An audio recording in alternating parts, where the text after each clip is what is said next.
Amados irmãos, vamos ouvir nesse instante a pregação da palavra do Senhor.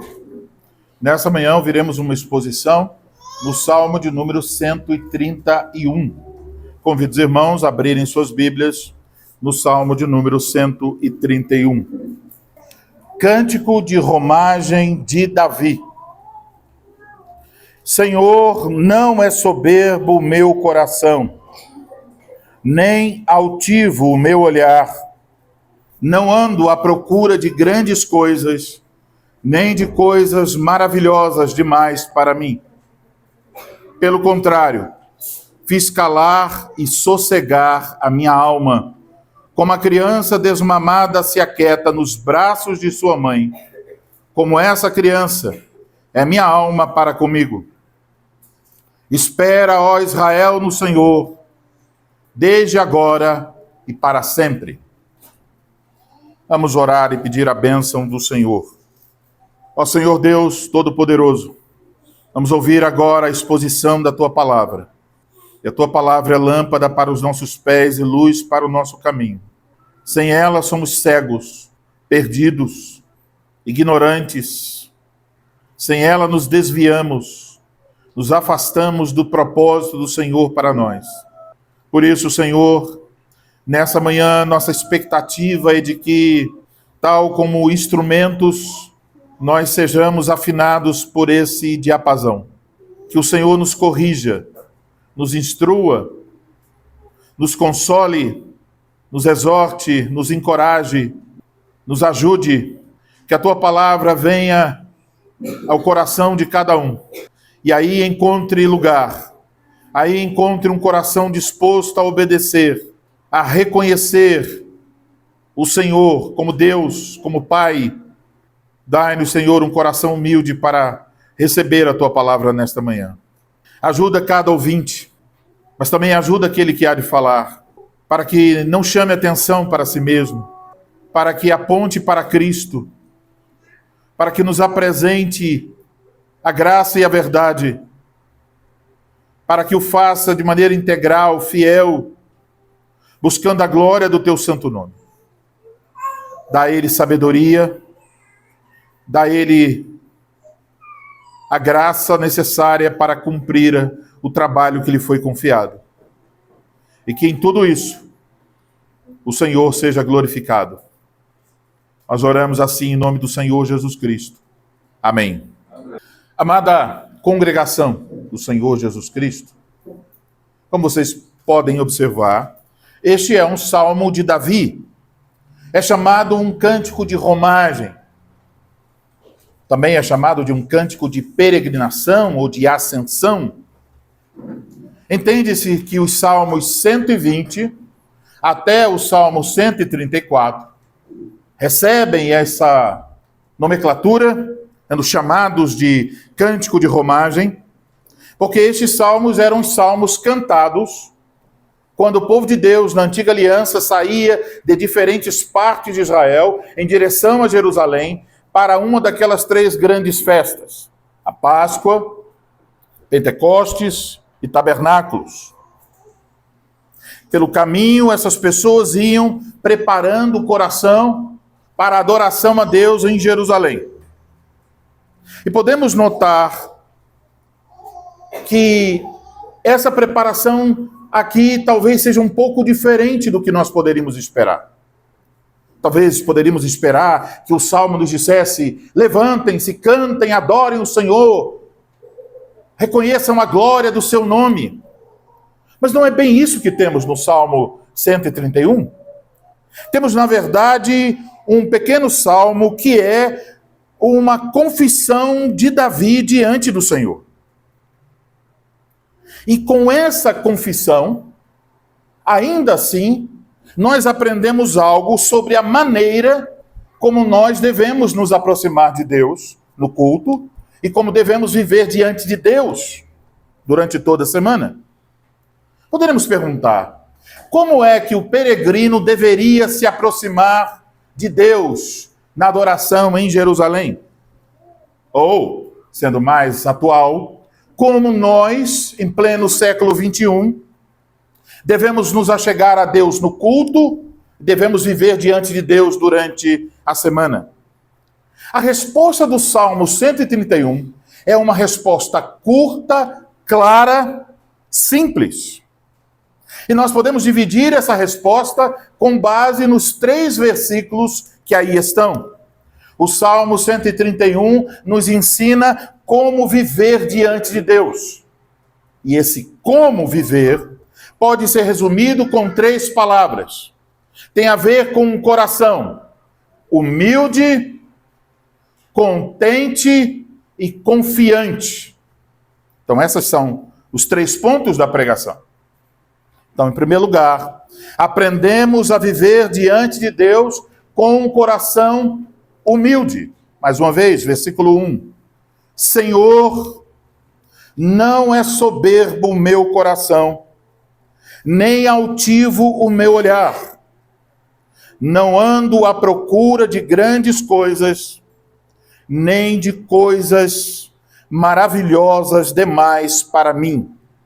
Meus irmãos, esta é uma confissão de Davi. Uma confissão diante de Deus a quem não se pode enganar. Diante do Deus que sonda as mentes e os corações. Seria uma grande tolice Davi se voltar para Deus e dizer: Senhor, não é soberbo o meu coração, se isso não fosse verdade. Ele está então abrindo o seu coração e declarando exatamente isso. Coração nas Escrituras refere-se ao centro do nosso ser. Envolve nosso intelecto, nossas emoções, nossa vontade. Está relacionado com nossos planos, nossos desejos, nossas motivações, nossas decisões. Davi diz: não é soberbo o meu coração. Mas ele acrescenta uma outra coisa. Ele também diz: nem é altivo o meu olhar. Eu não olho para os outros com um olhar de superioridade, como se eu estivesse olhando de cima para baixo. O olhar altivo aqui é uma coisa a mais do que o orgulho do coração. Porque é um orgulho do coração que se externa por meio de desprezar as outras pessoas. E aqui podemos perceber uma relação entre essas duas coisas. Entre aquilo que pode ser visto, o olhar altivo, com aquilo que está por trás, escondido, um coração soberbo.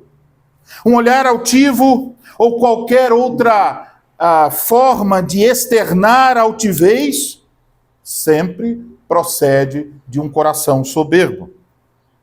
Assim, a altivez se revela no olhar ou no falar, é apenas um sintoma de um problema no coração.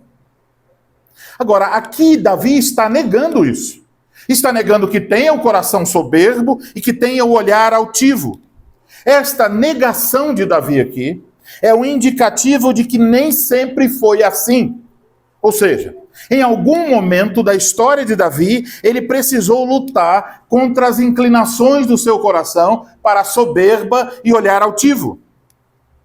Ele precisou lutar contra esses problemas no coração e externos. Mas ele está dizendo: agora, porém, pela graça de Deus, eu não sou mais assim. Eu não estou mais tendo esse conflito dentro de mim. Esse não é mais o estado do meu coração. Qual é o estado agora, Davi? Ele diz: pelo contrário, não ando à procura de grandes coisas. Então ele revela qual era o problema no passado.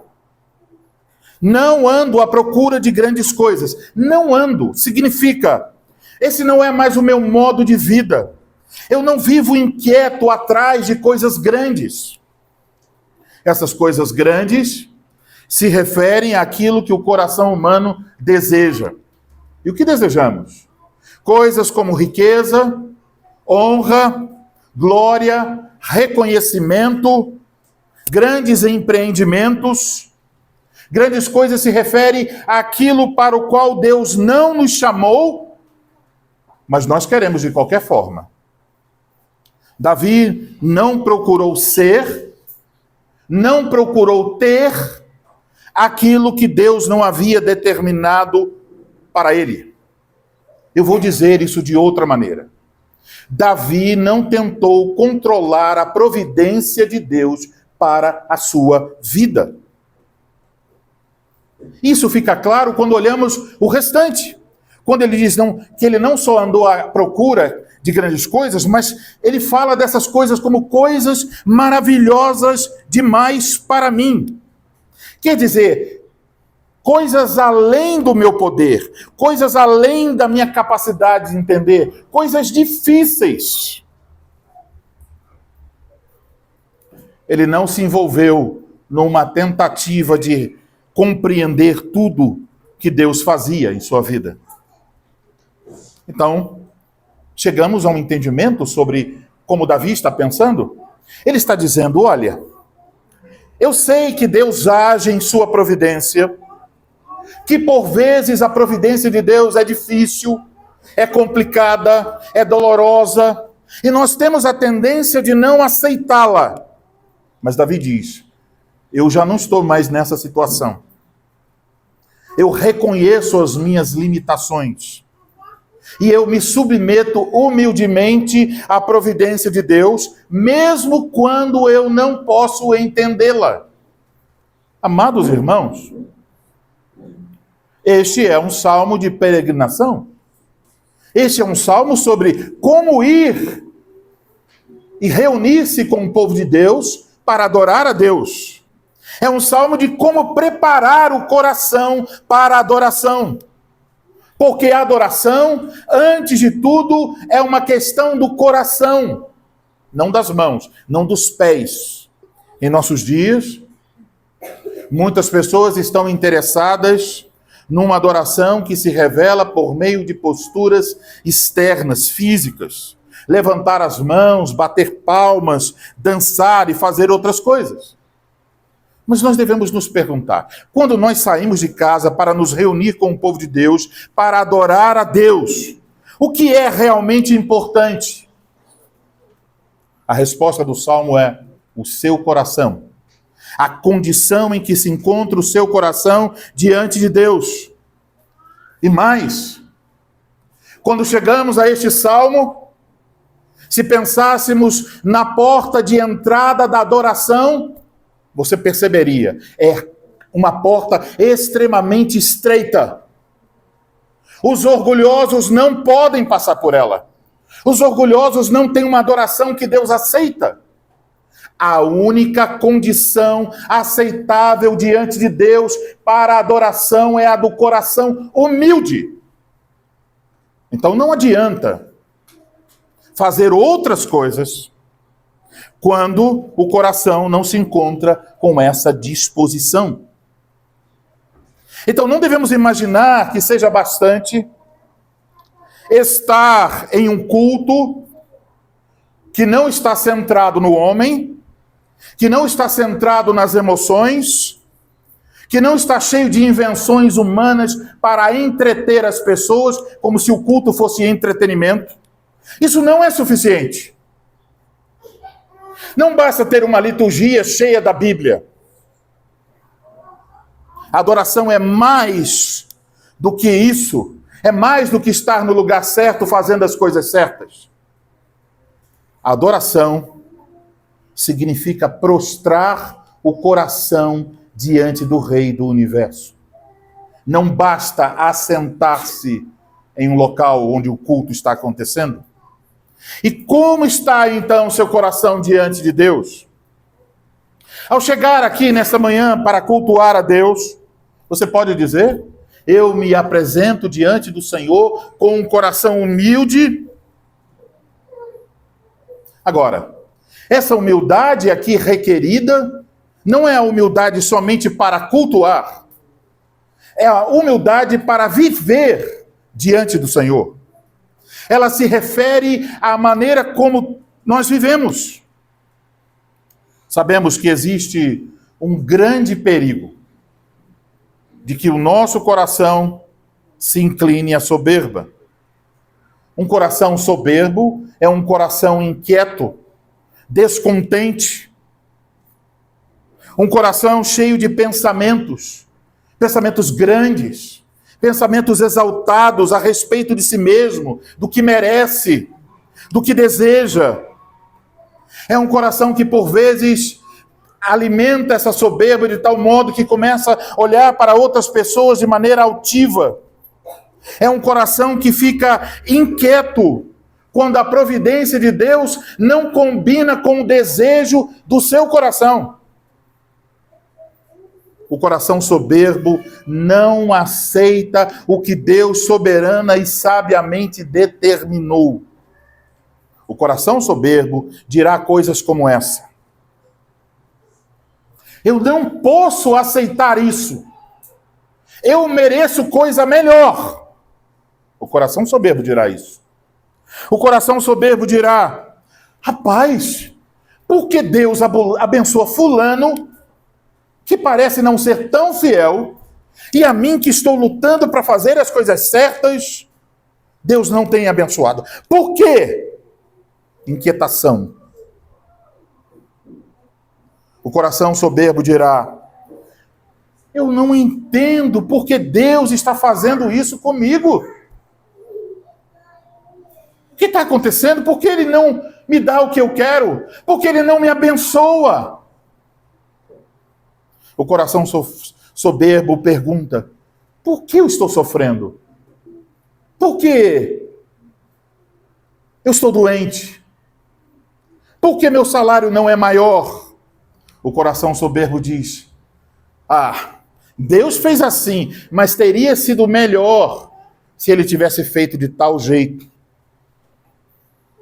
No entanto, o coração humilde é aquele que agradece a Deus por onde está, pelo que tem, sem reclamar, sem murmurar contra a providência de Deus.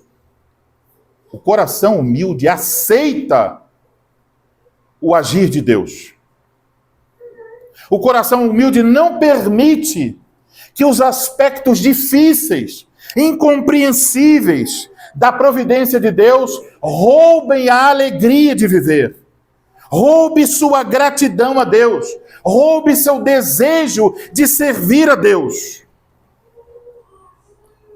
O coração humilde não busca entender coisas que Deus, em sua soberania e sabedoria, resolveu ocultar ao nosso entendimento. Então, meus queridos irmãos, entendam bem, existe um limite para as nossas perguntas. Existe uma hora em que nós simplesmente devemos dizer: cala-te, aquieta-te, espera no Senhor. Há uma limitação quando o assunto é Deus, quando o assunto é a revelação de Deus, quando o assunto é a providência de Deus. Há momentos para parar de perguntar. Quando nós tentamos ultrapassar esse limite, já sabemos o que está no nosso coração. E a palavra é exatamente esta: soberba. Queremos entender a mente de Deus, o finito querendo entender o infinito, o mortal querendo entender o eterno. Não cabe na nossa cabeça. E quando queremos seguir por essa estreita estrada que é muito perigosa, nós queremos agir exatamente como Adão e Eva no jardim. Sereis como Deus, soberba da vida, que Satanás ofereceu e eles aceitaram. Então podemos pensar em dois homens que seguiram um caminho inverso deste caminho. Um deles é o próprio Davi. Ele resistiu à soberba. Entenda, quando ele ainda era jovem, Deus havia enviado Samuel até a casa de Davi, e Deus ordenou a Samuel para ungir Davi como rei. Então você pode entender, Davi tinha uma promessa de Deus de ser o rei de Israel. Mas você não encontra Davi correndo de um lado para o outro, tentando alcançar a coroa real. Não é isso que ele faz. Saul era o rei de Israel. E Davi não deu nenhum passo, mesmo quando pôde, para tentar retirar Saul do reinado e assumir o reinado no lugar de Saul. Ele poderia dizer: aqui está a vida de Saul na ponta da minha lança. Saul quer matar-me, então antes que ele me mate, eu o matarei e serei o rei. Ele não fez isso. Ele ficou tranquilo. Ele não ultrapassou os limites da sua vocação. Ele não quis dizer a Deus como fazer as coisas. Ele não quis antecipar o tempo de Deus com desculpa de que tinha promessa. Ele sabia que esta era a vontade de Deus. Então, um dia ele se tornaria rei, não pela sua própria força, mas pelo poder de Deus. Ele sabia que tentar alcançar, mesmo aquilo que se julga ser a vocação de Deus, sem o próprio Deus dar, sem o próprio Deus colocá-lo nessa posição, é, afinal de contas, querer assumir o controle da própria vida e querer dirigir a providência de Deus. É como se você dissesse: Deus não sabe a hora certa, eu sei.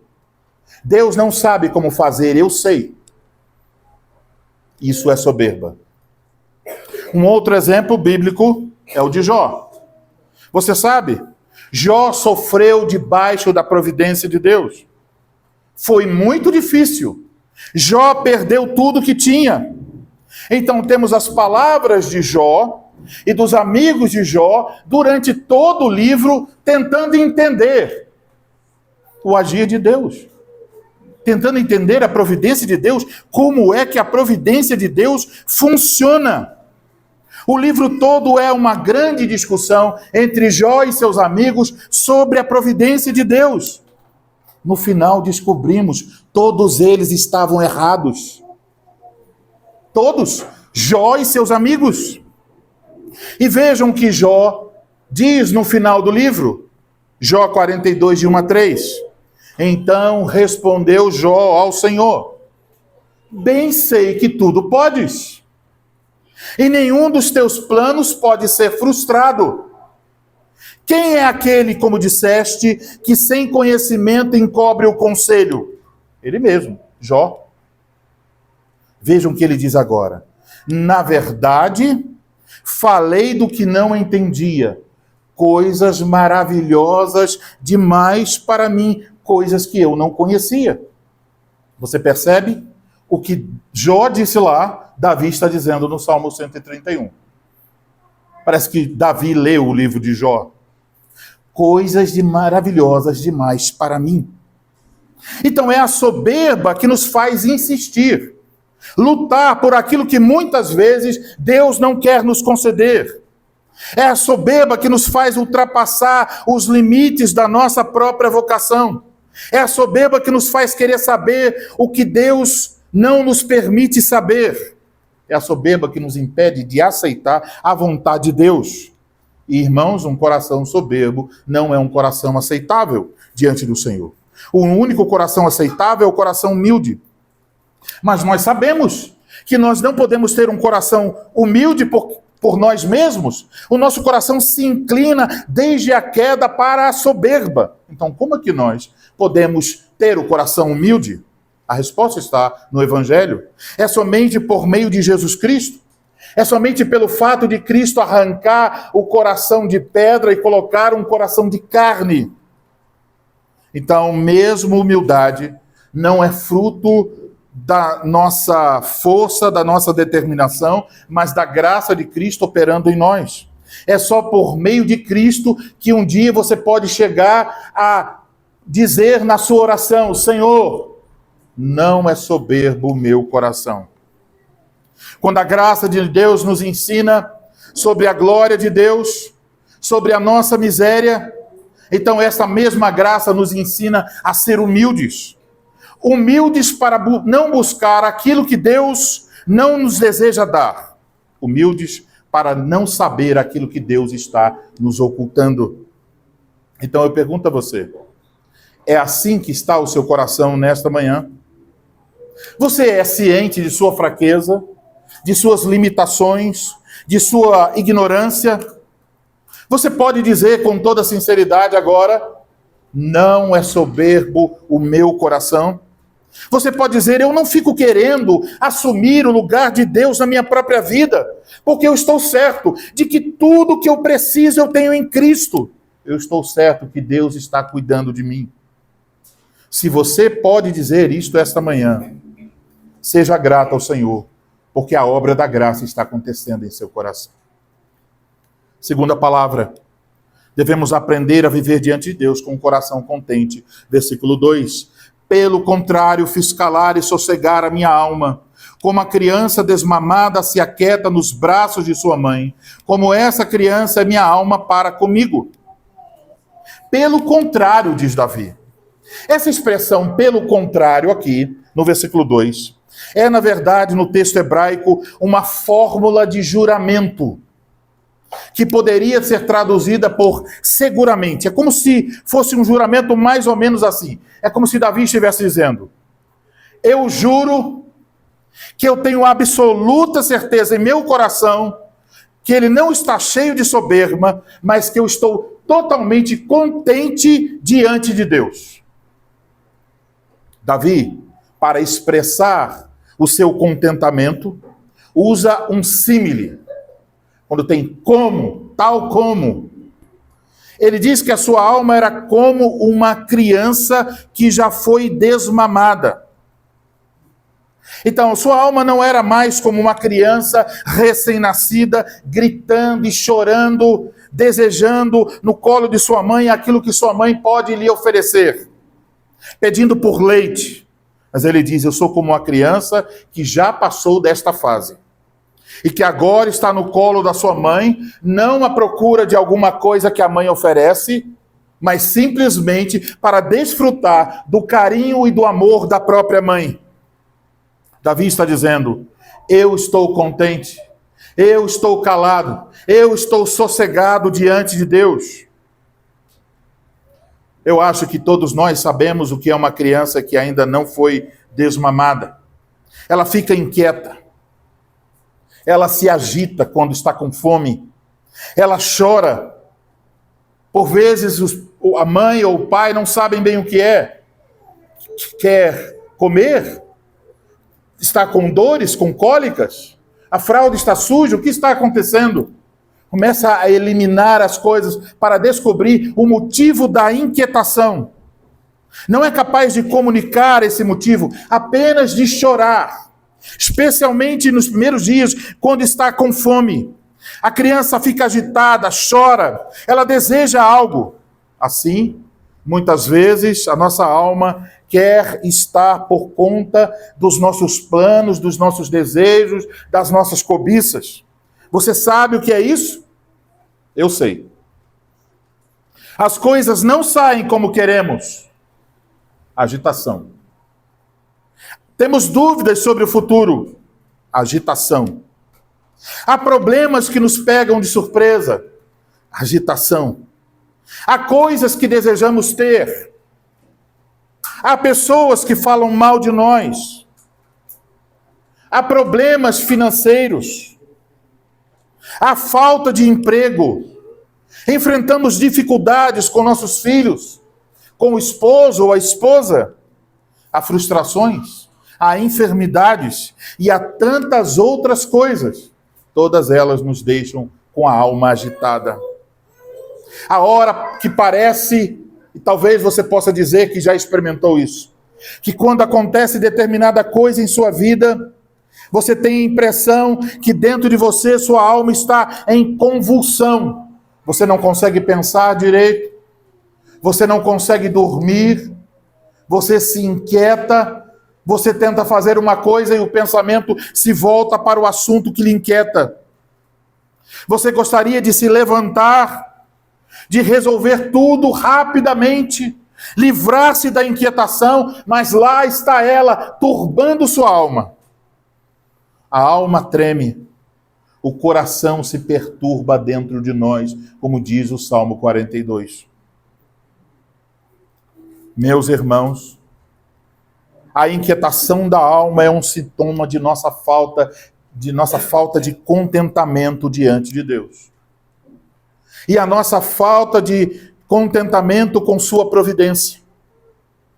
E nós já sabemos o que está por trás dessa falta de contentamento com a providência de Deus. Um coração soberbo. A alma se agita. A alma fica desassossegada. Porque em nossa soberba nós queremos as coisas exatamente do jeito que nós pensamos e planejamos. Quando Davi diz que sua alma é como uma criança desmamada, isso reflete o processo de desmame em que uma criança perde a sua dependência do leite materno e é ensinada a ingerir outro tipo de alimento. Como é o processo de desmame? Geralmente é acompanhado de uma certa relutância da criança. A criança, no desmame, dependendo da criança, pode chorar, pode ficar raivosa, pode ter acesso de violência, mas o desmame é necessário para que a criança amadureça. Davi está confessando: eu passei pelo processo de desmame. Eu já não sou mais a criança que está no colo de sua mãe para mamar. Eu já aprendi a confiar em Deus. Eu já aprendi a saber que Deus cuida de mim, que Deus me sustenta, que eu devo aceitar os termos de Deus e não estabelecer os meus próprios termos. Antes de ser desmamado, Davi queria a Deus apenas pelo que ele podia obter do Senhor, mas agora ele diz: agora eu estou satisfeito com o próprio Deus. Eu aprendi a amar a Deus, eu aprendi a esperar em Deus. Então pergunto a você: o seu coração anda agitado? Há alguma preocupação que lhe aflige? Você está descontente com alguma coisa? Preocupado com alguma coisa? Eu diria a você: cuidado, porque estes são sinais da soberba do nosso coração. São sinais da nossa imaturidade, da nossa infantilidade diante de Deus. O coração de Davi não estava mais assim. Pelo contrário, ele diz: eu fiz calar e sossegar a minha alma. Como? Não há uma resposta direta no Salmo, mas pelo que lemos podemos concluir que Davi fez calar e sossegar a sua alma, apresentando-se diante de Deus com um coração humilde, não tentando julgar as ações de Deus, mas simplesmente submetendo-se a Ele. Fazer a alma sossegar e calar o coração, meus irmãos, não é algo fácil. Não é. Certamente envolve conflitos internos. Trava-se uma luta dentro do coração. Você precisa lutar contra a soberba. Precisa lutar contra o seu desejo por aceitação, por reconhecimento, por controle. É, antes de tudo, a necessidade de renunciar a si mesmo. Renunciar aos seus sonhos. Renunciar aos seus desejos. Pegar a sua vida inteira e colocá-la como sacrifício de gratidão diante de Deus. Vocês percebem como tudo isso que estamos ouvindo é absolutamente contrário a muitas das pregações que nós ouvimos hoje. É que os pregadores estão dizendo: Deus fará a sua vontade. A Bíblia diz que nós temos que fazer a vontade de Deus. Davi aprendeu a renunciar. E Jesus disse claramente: quem quer vir após mim, negue-se a si mesmo. Se você não quer negar a si mesmo, eu lhe dou o conselho: não vá mais a igreja nenhuma. Não há futuro para quem não renuncia a si mesmo. Aquele que ama a sua própria vida, perdê-la-á. Aquele que a perde por amor a Cristo. Perder a vida significa dizer não aos meus sonhos, não aos meus desejos, não à minha vontade. Qual vontade que você quer? A vontade de Deus. o desejo de Deus, a determinação de Deus. Davi aprendeu a renunciar. E você? Você está disposto a renunciar a seus planos? A renunciar aos seus desejos que não estiverem de acordo com a vontade de Deus? A renunciar àquilo que você julga bom, edificante, mas que Deus diz não a você? Você está pronto a ter menos do que planejou? Está pronto a contentar-se com o que Deus lhe dá, em vez de agarrar as expectativas do coração? O Salmo 131 nos ensina a estar contentes com o que Deus nos concedeu. Não só em termos de bem, mas em termos de posição, de vocação que Deus estabeleceu para nós nesse mundo. O Salmo 131 nos ensina que quando nos submetemos a Deus, fazemos sossegar a nossa alma. Há uma mudança no centro gravitacional. O eu deixa de ser o centro. Deus se torna o centro da nossa vida. Amados irmãos, se Deus nos deu em Cristo um coração humilde, então sabemos que não há motivo para estar descontente. Nós merecíamos a morte, mas Cristo morreu em nosso lugar. Nós não merecíamos nada, mas vimos a glória do unigênito do Pai, cheio de graça e de verdade. Em Cristo nós podemos ter a certeza que Deus cuida de nós, que Deus fará tudo com que todas as coisas cooperem para o nosso bem. Em Jesus nós temos tudo o que precisamos. Nele a nossa alma é como uma criança desmamada, que se aquieta nos braços de sua mãe. Em Jesus Cristo, a alma encontra contentamento na comunhão com Deus. A alma deseja Deus e não o que Deus pode nos oferecer. Em Cristo, paramos de querer fazer Deus nos atender e passamos a viver de acordo com a vontade dele. Em Cristo nós podemos juntar a nossa voz à voz do apóstolo Paulo, em Filipenses capítulo 4, versículo 11 a 13, que diz assim: aprendi a viver contente em toda e qualquer situação. Como, Paulo? O que você aprendeu? Tanto sei estar humilhado, como também ser honrado. De tudo, em todas as circunstâncias, já tenho experiência, tanto de fartura como de fome, assim de abundância como de escassez. E então vem a preciosa expressão, usada distorcidamente muitas vezes: tudo posso naquele que me fortalece.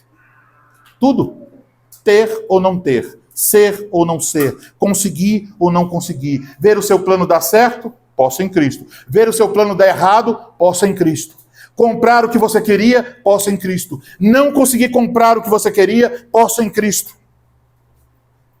Ter uma porta que se abre, posso em Cristo. Ter uma porta que se fecha, posso em Cristo. Em Cristo encontramos contentamento em Deus. Terceira palavra, confiança.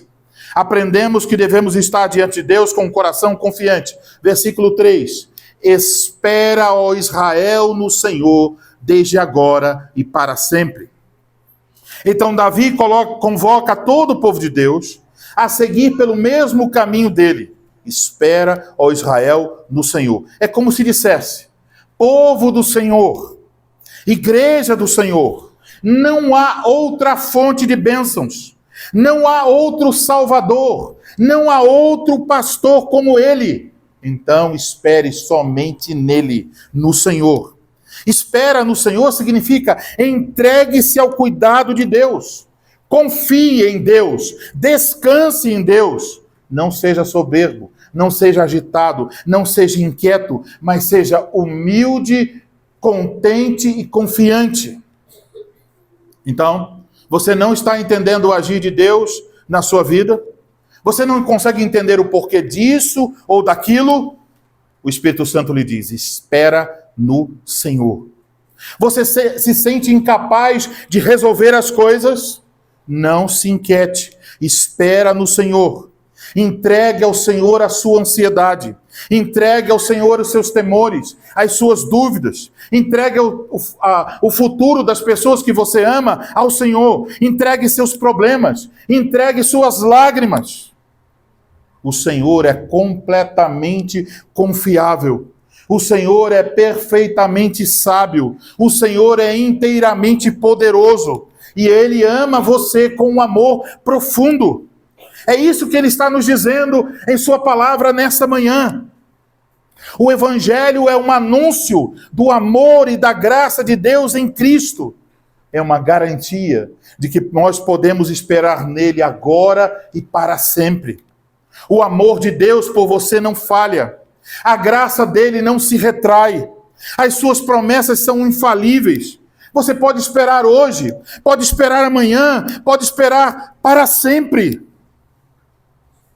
E mesmo na eternidade, você ainda terá que esperar, porque na eternidade todas as bênçãos que desfrutaremos ainda virão do Senhor. Portanto, povo de Deus, Igreja de Cristo em Campinas, podemos pensar que Davi está falando conosco, mas podemos pensar ainda mais profundamente e dizer: o Espírito Santo, por meio da boca de Davi, está dizendo a cada um de vocês nesta manhã: parem de se inquietar, parem de estar ansiosos, confiem no Senhor. Irmãos, vocês não precisam temer o futuro. O futuro é desconhecido, mas vocês já conhecem a Deus. Vocês sabem do que Deus é capaz de dar a vida do seu Filho para salvar vocês de seus pecados. Então, em Cristo, vocês podem olhar para Deus e sabem que Ele não está irado contra vocês. Sabem que Ele não quer o mal de vocês. Sabem que Ele não lhes dará uma cobra em vez de um peixe, uma pedra em vez de um pão. Vocês sabem que Deus lhes ama. Se você conhece a Deus, humilhe-se diante dele, descanse tranquilamente em seu amor e continue esperando em sua graça. Confiar em Deus não é esperar que Ele faça a nossa vontade. Não é imaginar que você pode, com orações, com jejuns, com campanhas, com sacrifícios, de alguma forma manipular a Deus para que Deus faça o que você quer. Isso é paganismo. O Evangelho é diferente. O Evangelho não é que nós oramos para mover a mão de Deus. Nós oramos para mover o coração para debaixo da mão de Deus. É diferente. Confiar em Deus é submeter-se à vontade dEle. Então, amados irmãos, vocês percebem aqui um pequeno salmo, apenas 3 versículos. Você não dura 1 minuto para lê-lo, mas você terá que usar toda a sua vida para aprendê-lo. Então, eu quero lhes encorajar a pensar sobre isso. Quando a providência de Deus se torna difícil, quando você se sente descontente com as coisas que Deus está a fazer, eu quero que você se lembre dessa palavra: desmame. Deus está conduzindo na sua providência o processo de desmame, para que você humildemente aprenda a confiar nele, a contentar-se com ele. E você sabe que isso pode ser um processo doloroso, mas faz parte do amor de Deus por você, para que você aprenda a amá-lo, não pelo que ele pode dar, mas por quem ele é.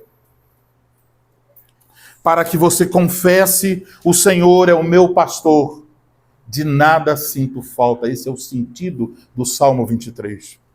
É um processo difícil, e nós não podemos aprender sem Cristo.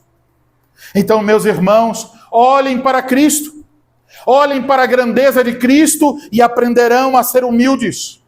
Olhem para a suficiência de Cristo e aprenderão a estar contentes.